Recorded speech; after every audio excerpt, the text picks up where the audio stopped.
Well, hello there, and welcome to another episode of the Middle Country Public Library podcast. I'm Sal DiVincenzo here in the studio with my fabulous colleagues, Sarah Fade. Hello. And Nicole Rambo. Hello. How is everyone doing today? Good. Well, before we get started, just a little bit of housekeeping. You know, we have people who are watching us on YouTube, believe it or not, okay? But do you know that 55% of those people who watched our Spooktober episodes are not subscribed? Wow. Right? It's actually remarkable that, 45% are actually subscribed, which is we appreciate that very much. Yeah. But if you're watching this video, if you've either stumbled upon us or perhaps it's just something that shows up in your feed on a regular basis, please hit the subscribe button. We'd greatly appreciate that.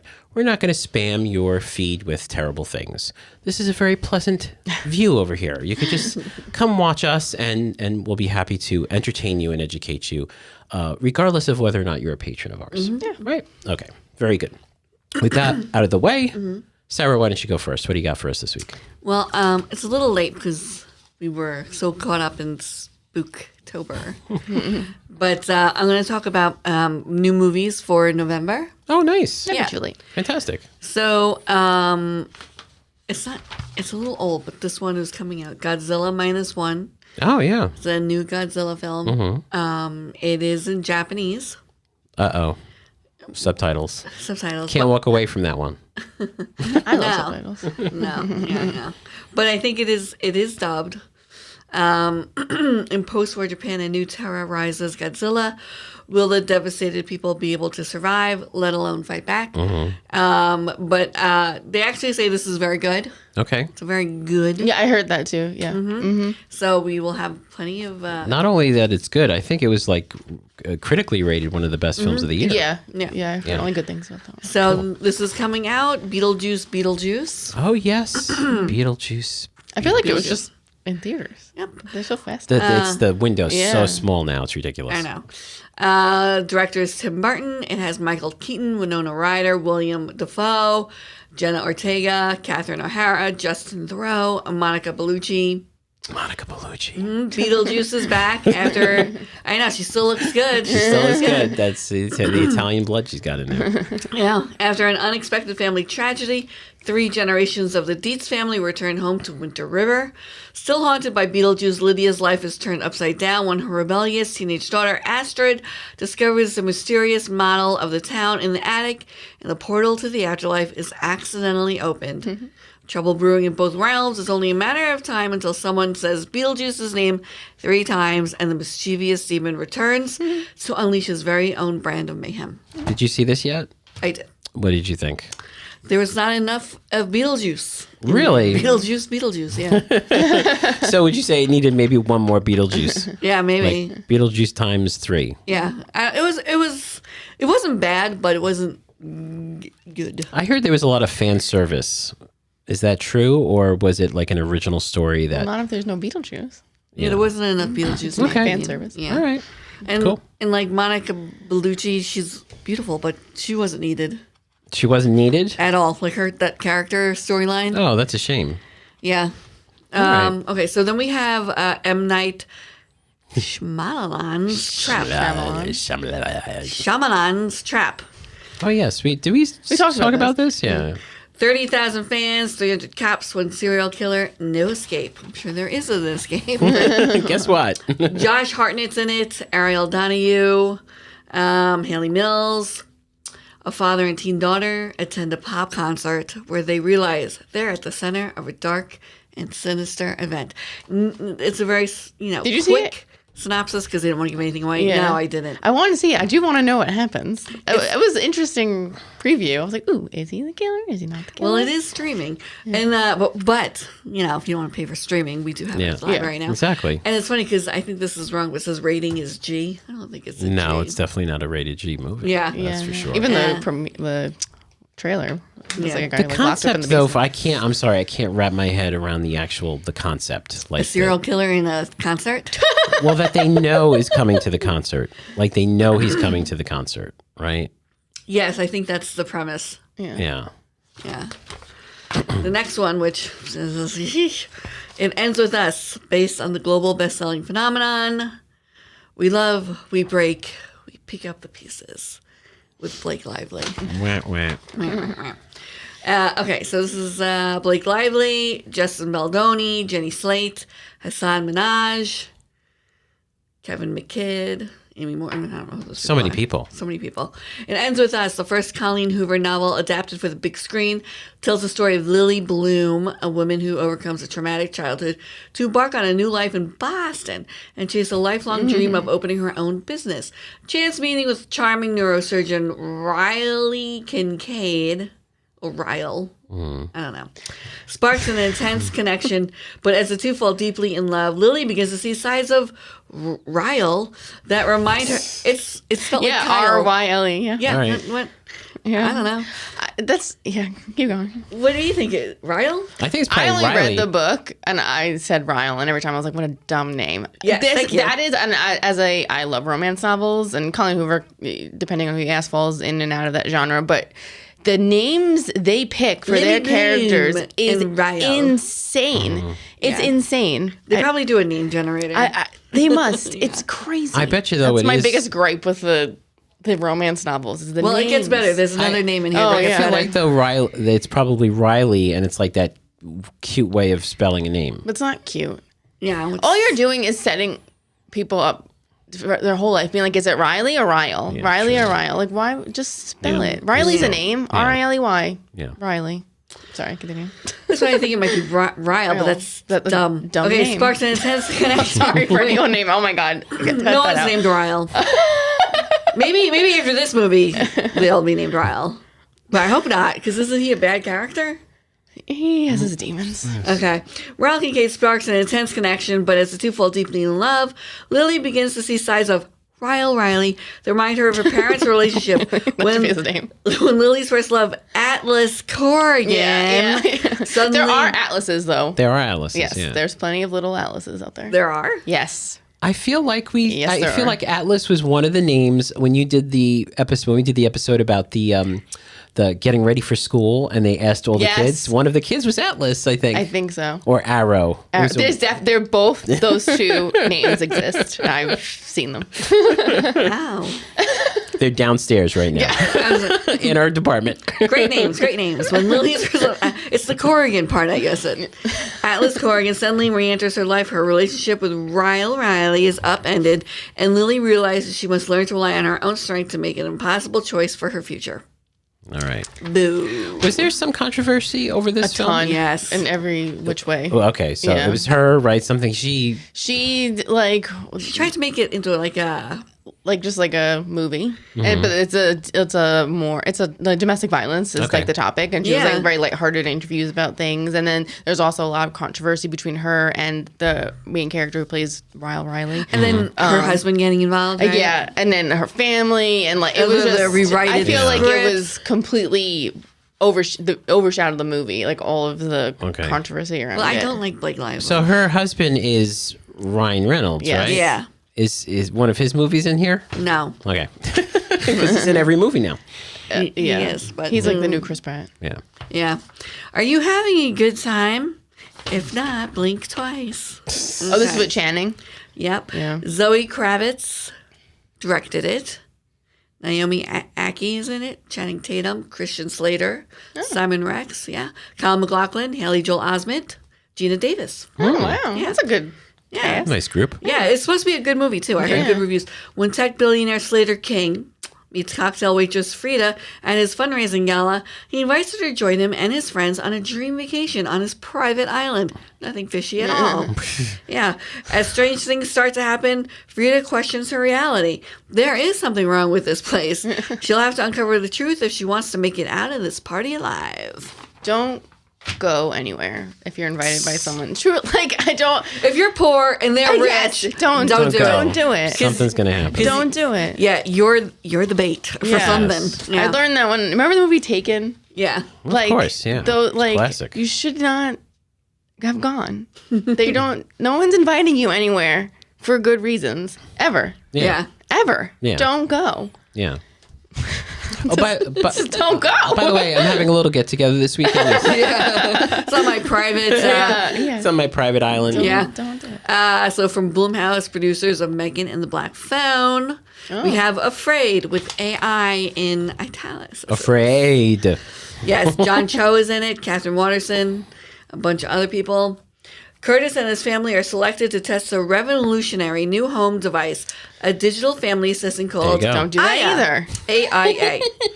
Yep. Taking smart home to the next level. Once the unit and all its sensors and cameras are installed in their home, Aya seems able to do it all. She learns the family's behaviors and begins to anticipate their needs, and she can make sure nothing and no one gets in her family's way. Yeah. That sounds interesting. But also, don't do that. Don't put cameras Yeah. in your house. Okay, so last but not least, we have another. This is a horror. Okay. Afraid was horror. Yes. Trap was horror. Yeah. Yes. Then we have Speak No Evil with James McAvoy, another Blumhouse. Oh yeah, this one Yes. looks. I didn't like the trailers, but it like was so because I like him so much, and when he's so bad, I'm like no. He plays a good creep. Yeah. Okay, directed by James Watkins, starring James McAvoy, Mackenzie Davis, Alex West, Scoot McNairy. I like that name. Okay, so when an American family is invited to spend the weekend at the idyllic country There you estate go. There's the invite. of a charming British family, they befriended on charming vacation. British. Yeah. What begins as a dream holiday soon warps into a snarled psychological nightmare. And I just want to say this is a remake of the Danish Speak No Evil okay. that was only released in 2022.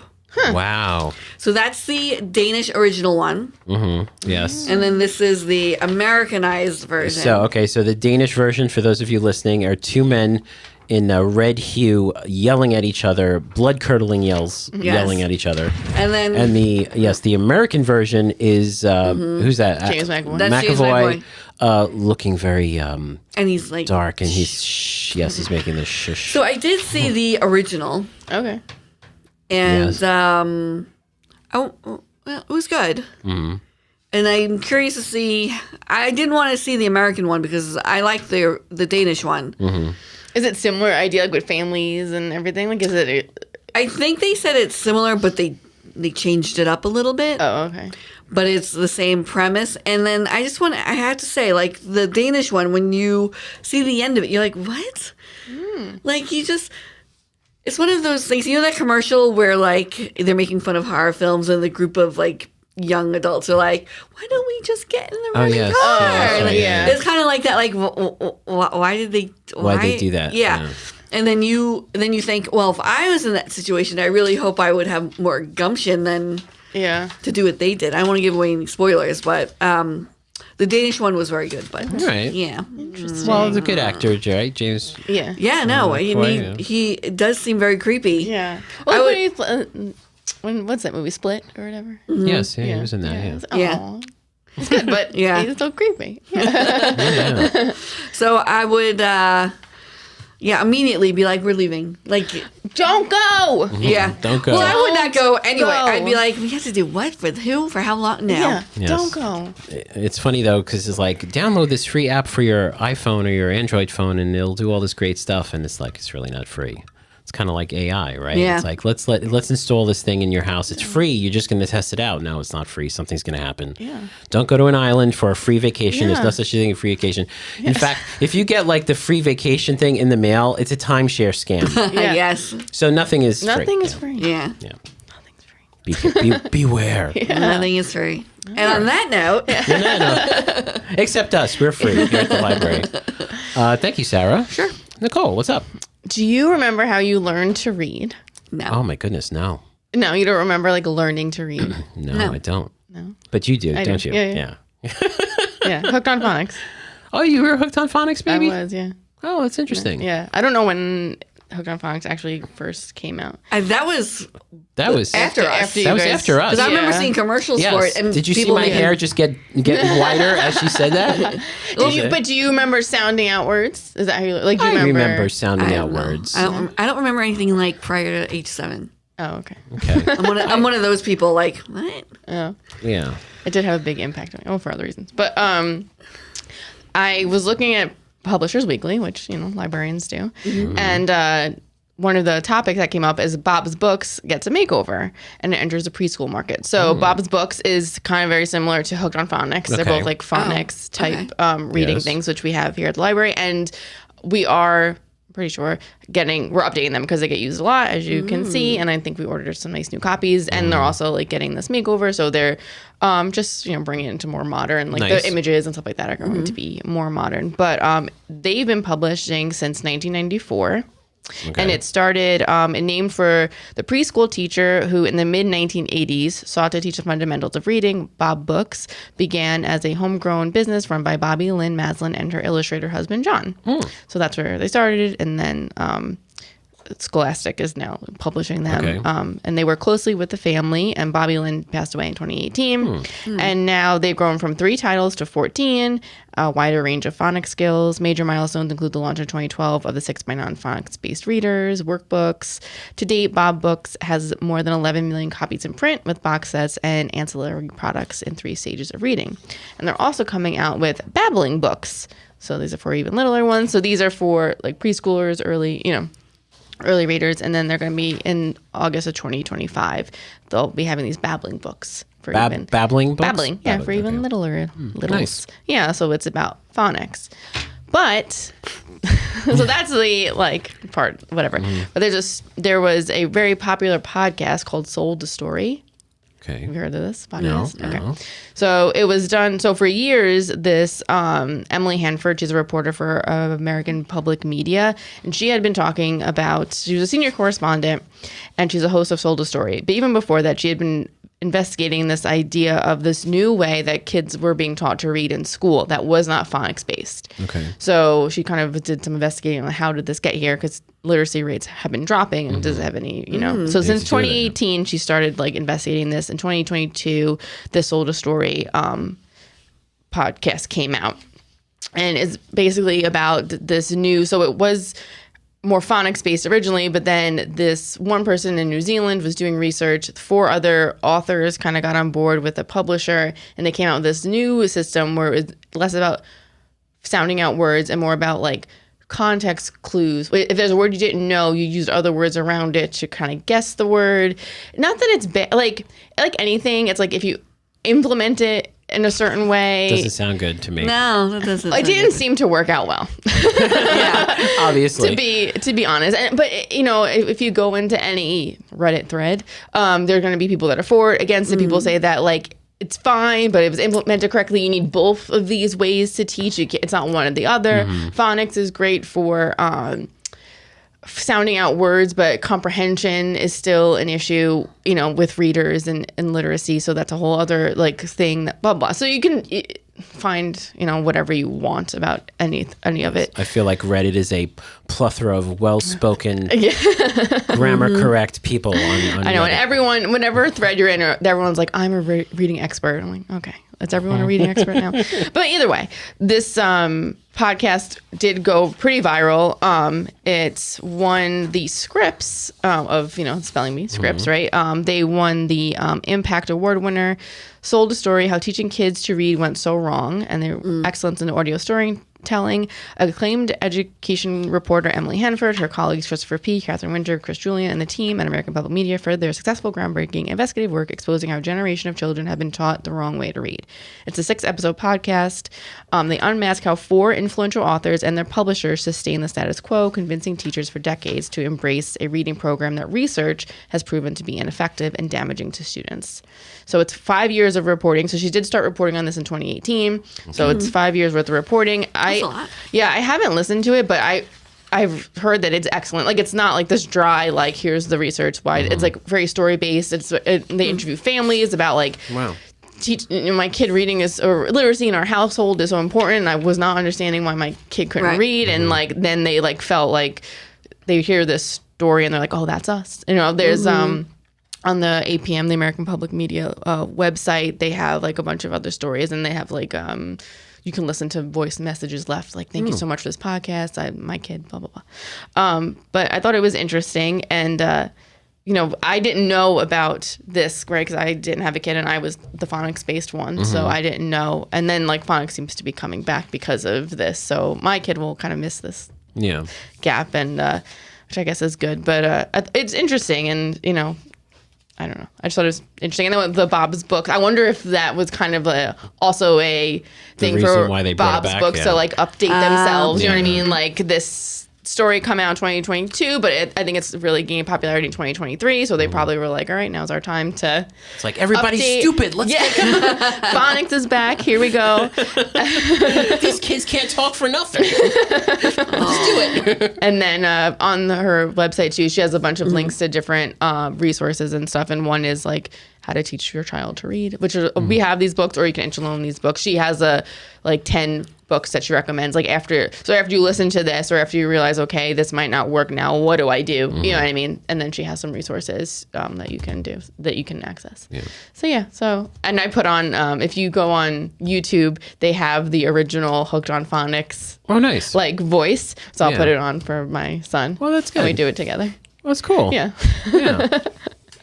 I wonder if part of what she found is not necessarily the fact that they went from Hooked on Phonics, which obviously made sense, right? To this word association. If it's in also involved with, just the computers and the iPads and the screens and all that kind of stuff. I wonder if it's like a combination of the two. I mean, it was started. There's a researcher or a teacher in New Zealand who kind of started this, and she noticed that the readers that were behind, and this is how she started with them, and then whatever happened, the publisher picked it up, and then it they just ran with it, and maybe the computers and screens had something to do with it, but. That seems to be what it is. And if you do listen to it and you are familiar with some literacy things, when you find out the authors, 2 of them will sound familiar. Okay. So, yeah. Which is interesting. You used Hooked on Phonics. You turned out fine. I did. I can read. Right, yes. Very good. All right. And I'm sure kids who did this, some of them are fine. You know what I mean? I think it's more of a balance. Perhaps if this isn't working, let's move to the phonic. It's not like this is the only way, or phonics is the only way. You need it in between. Cool. And then you also need the comprehension component, because I feel like we all know people who can read, but they have no idea what they're reading at the end, right? You ask them a question about what they read and they can't answer it, so comprehension is equally, if not more. You have to be able to know what you're reading. You can't just be able to read words. So wait, so this style, does the library have books about this style? We do. We have everything here. Yeah, we have, again, you can pick which one. You can use a little bit of both. They're not saying this should be outlawed. They're just saying it doesn't work very well. That, it sounds like they might be saying that, to be quite honest. I didn't listen to the podcast. She might be saying it should be outlawed. It's a way. Yeah. It's a way. Maybe not the only way. Maybe not the way that research says should be used. They said. But I think they said Sarah. They said, look, me fail English? That's impossible. Oh, there was what is that was like Me No Read Good or something like that. No Read Good, that was it was a book, and Yeah. I think it was a popular author talked about. Yeah. So, and they learned on phonics and they didn't. So I think it's a. So basically what we're saying is we have everything here at the library. We do. Right. So you can come down, you can take it out. There's no charge, obviously, and you can make your own decision. Yes. Yeah. Because maybe there are kids out there who that works for them. Their brain is wired a certain way. Right. And maybe maybe using context clues to help you with one word you don't understand is actually good for your comprehension skills. You're like, I know what these mean, and I know it should. And I think that is something you use when you get a little bit more advanced in reading, right? Because context clues are a thing. Absolutely. We all learn about context. Yeah. I use it to this day. There's plenty of words I read, and I'm like, I can sound it out, but I don't know what it means. So you go back and you go, all right, it probably means this. So, but phonics should maybe be first, and then we get to that level. Exactly. Yeah. So, and even with foreign languages, I find that if I don't know a foreign language completely, but I kind of know it, if you know something in context, like this person is talking about making my coffee, or I ordered a coffee, you kind of get it. You get it when it's in context, but you still have to know how to ask for the coffee, and you still have to know how to start the conversation. Right. So. Yeah. So and I definitely will listen to the podcast. So maybe in a couple of weeks You'll have a follow up. We'll have a report the story. back. Yeah. And what a great segue! You should subscribe then. If you subscribe, you will hear the follow up. If she does it, you'll hear Nicole's follow up on that. Well, thank you, Nicole, very much. And thank you all for joining us once again for another episode of the podcast. If you want to listen to older episodes or read our show notes, visit our website, mcplpodcast.com. And you know what? If you liked what you saw today, besides this subscribe button, hit that like button. That'd be very nice. Just go ting, and it's liked, and it does help the channel out, so we appreciate it. So, for Sara Fade and Nicole Rambo, I'm Sal DiVincenzo. See you on the next show.